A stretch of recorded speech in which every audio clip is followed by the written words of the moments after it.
Beautiful day yesterday, but I understand some storms are moving their way in. Yeah, we've got some storms that will be moving in later tonight and probably hanging on through the early morning hours tomorrow as well for a large chunk of green country. And that severe risk will come with them as well. Damaging wind threat, 60 to 80 mile per hour wind gusts possible in the stronger storms. Hail maybe up to about the size of golf balls, and there will be some flooding potential because of all the rain that we've had recently too. And the tornado threat's not necessarily zero, especially initially this evening as storms first start to develop across north and western portions of the region. But that risk will mostly be north of I-40, and as you get north of I-44, the risk is even going to be a little bit higher. So north and western portions of the region will probably have the higher potential of dealing with any severe weather this evening and into tonight. Not a whole lot happening out there right now. We've had a couple little showers moving through, maybe an occasional rumble of thunder here or there through the afternoon, but pretty quiet currently in the metro. We're watching though here to the north and to the west for development of showers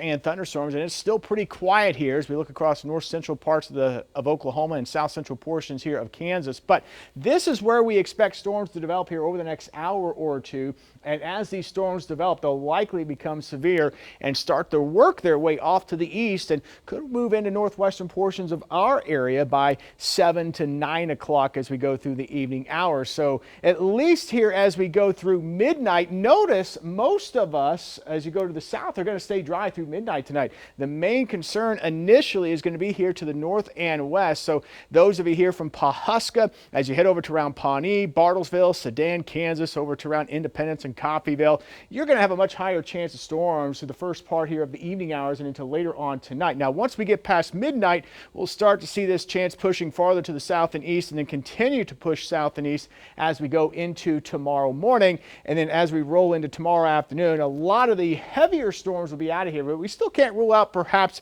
an isolated or perhaps spotty shower or storm popping up as we go into tomorrow afternoon and evening. But I do think initially this evening that higher severe threat will be across northern portions of the region, and then we'll just watch that gradually push south as we go through the overnight hours tonight and through tomorrow morning. Here's the view from South Tulsa. You can see some clouds mixing through right now with some sunshine. Temperatures have certainly warmed up.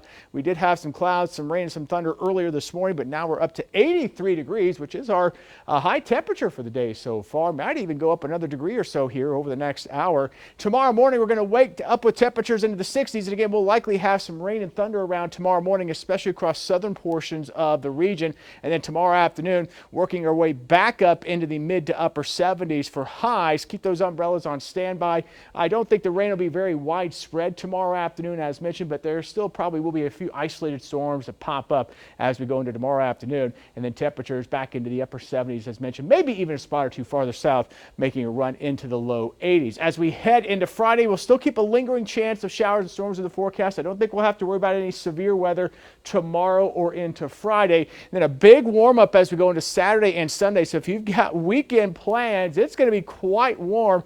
Our warmest that we've seen so far this year is 89 degrees. We've yet to make it to 90. That may happen on Monday, and then we'll be watching more storm chances into the middle of next week and perhaps some severe weather potential with those as well. We'll break down the 10-day forecast coming up here at 6 o'clock.